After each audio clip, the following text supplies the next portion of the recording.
Good morning guys, in front of me is Redmi 12R and let me show you how to perform a soft reset of this device. So if your Redmi is stuck for some unknown reason, all you have to do is tap on power button along with volume up button. Keep holding.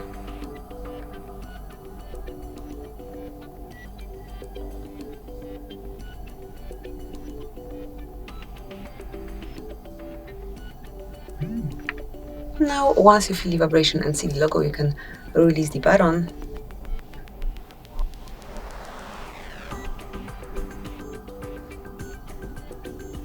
And select reboot.